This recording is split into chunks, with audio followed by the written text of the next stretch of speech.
खंबे टूटे, पेड़ उखड़े, सड़कें बनी तालाब, 940 गांवों की बिजली गई। बिपरजॉय का गुजरात में दिखा रौद्र रूप। आइए जानते हैं कि अरब सागर से उठे चक्रवात तूफान बिपरजॉय ने गुजरात के कई जिलों में तबाही मचा दी है। चक्रवात गुरुवार शाम को गुजरात के जखाऊ पोर्ट से टकराया था। इसके बाद राज्य में 115 से 125 किलोमीटर प्रति घंटे की रफ्तार से हवाएं चली। वही राज्य में भारी बारिश भी जारी है। इतना ही नहीं, इसके चलते ही जनजीवन अस्त व्यस्त हो गया है। गुजरात के कच्छ जिले में सैकड़ों पेड़ उखड़ गए। बिजली के खंभे टूटने से कई इलाकों में बिजली चली गई। इसके अलावा समुद्र से लगे निचले इलाकों में पानी भरने से बाढ़ जैसी स्थिति भी हो गई। राज्य में बाढ़ और बारिश से जुड़ी घटनाओं में 2 लोगों की मौत की खबर सामने आ रही है, जबकि 22 लोग घायल बताए जा रहे हैं। इसके अलावा बिपरजॉय गुरुवार शाम को 6:30 बजे जखाऊ पोर्ट से टकराया। चक्रवात का पूरा लैंडफॉल रात 12 बजे कच्छ में हुआ। इस दौरान 115 से 125 किलोमीटर प्रति घंटे की रफ्तार से हवाएं चली। कई शहरों में भारी बारिश है। इसके अलावा तूफान के लैंडफॉल के बाद मांडवी में पूरी तरह से बिजली चली गई। इतना ही नहीं, तेज हवाओं के चलते बिजली के खंभे उखड़ गए। जखाऊ मांडवी रोड पर भी कई पेड़ों को भी नुकसान पहुंचा है। इसके अलावा प्रधानमंत्री नरेंद्र मोदी ने गुजरात के मुख्यमंत्री भूपेंद्र पटेल से फोन पर बात की। उन्होंने तूफान से हुए नुकसान के बारे में जानकारी ली। इसके अलावा बारिश और बाढ़ से जुड़ी घटनाओं में अब तक 2 लोगों की जान जा चुकी है, जबकि 22 लोग घायल हो चुके हैं। इसके अलावा बिपरजॉय तूफान के बाद गुजरात के भावनगर में अपने पशुओं को बचाते समय एक पिता और पुत्र की मौत हो गई। भारी बारिश और बाढ़ जैसी स्थिति के बाद उनके पशु एक गड्ढे में फंस गए थे। उन्हें बचाते समय दोनों डूब गए और उनकी मौत हो गई। इसके अलावा इतना ही नहीं, गुजरात के राहत आयुक्त आलोक पांडे ने बताया है कि तूफान के कारण करीब 22 लोग घायल हो गए हैं। हालांकि अब तक किसी की मौत नहीं हुई है। वहीं 23 पशुओं की जान चली गई है, जबकि 524 पेड़ गिर गए हैं। कुछ जगह पर बिजली के खंभे भी गिर गए हैं। इतना ही नहीं, कुल मिलाकर 940 गाँवों की बिजली चली गई है। इसके अलावा कच्छ जिला कलेक्टर अमित अरोरा ने बताया है कि हवा काफी तेज से चल रही है। हर तरफ बारिश हो रही है, लेकिन स्थिति नियंत्रण में है। जिले में 200 खंभे और 250 पेड़ उखड़ गए, जबकि 5 तहसीलों और 940 गांवों में बिजली चली गई है।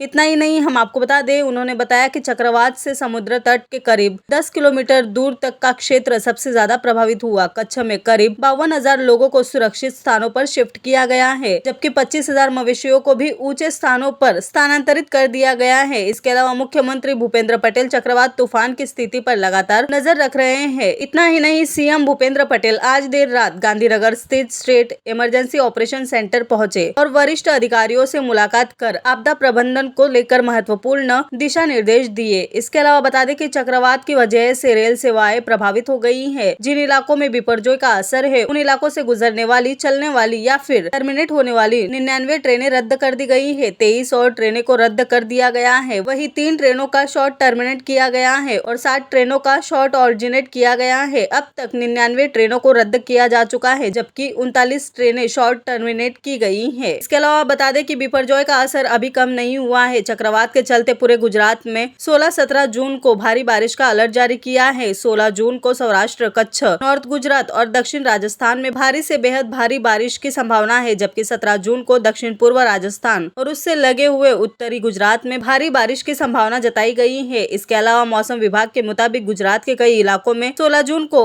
90 से 100 किलोमीटर की रफ्तार से हवाएं चलेंगी। इतना ही नहीं, हालांकि शाम तक इनकी रफ्तार कम होने की संभावना है। इसके अलावा कच्छ, द्वारका, पोरबंदर, जामनगर, राजकोट, गुजरात, जूनागढ़ और मोरबी में तेज हवाओं को लेकर अलर्ट जारी किया गया है। समुद्र में भी ऊंची लहरें उठने की संभावना है। वहीं 16 जून को भी बारिश और तूफान के चलते नुकसान की संभावना जताई गई है। चक्रवाती तूफान बिपरजॉय के खतरे को लेकर केंद्र से लेकर राज्य सरकार तक सब अलर्ट पर है। वही गुजरात में एनडीआरएफ की 17 टीमें तैनात है। वही इतना ही नहीं, नौसेना के 4 जहाज अभी भी स्टैंड बाय में रखे गए हैं। तट के पास रहने वाले 74,000 से अधिक लोगों को सुरक्षित स्थानों पर पहुंचाया गया है। मौसम विभाग के अनुसार गुजरात और महाराष्ट्र समेत 9 राज्यों पर महातूफान का असर है। ये 9 राज्य लक्षद्वीप, केरल, कर्नाटक, महाराष्ट्र, गुजरात, असम, अरुणाचल प्रदेश, मेघालय और राजस्थान पश्चिमी है। इसके अलावा जानकारों का कहना है कि शुक्रवार को बारिश होने के चलते बिजली सप्लाई को बहाल करने में दिक्कतों का सामना करना पड़ सकता है, यानी कि लोगों को और अधिक समय तक बिना बिजली के रहना होगा। वही जिन लोगों के घर तबाह हुए हैं, उन्हें भी अपने अपने ठिकानों पर जाने के लिए और इंतजार करना होगा। तब तक वे सरकार द्वारा तैयार किए गए शेल्टर में ही ठहरेंगे। इतना ही नहीं, साथ ही जो नुकसान तूफान से हुआ है, उसका अनुमान लगाने में भी समय लग सकता है। इसके अलावा मौसम विभाग के अलर्ट से स्पष्ट है कि भले ही बिपरजॉय गुजरात से होकर गुजर जाए, लेकिन इसका आफ्टर इफेक्ट भी राज्यों को खास प्रभावित करेगा।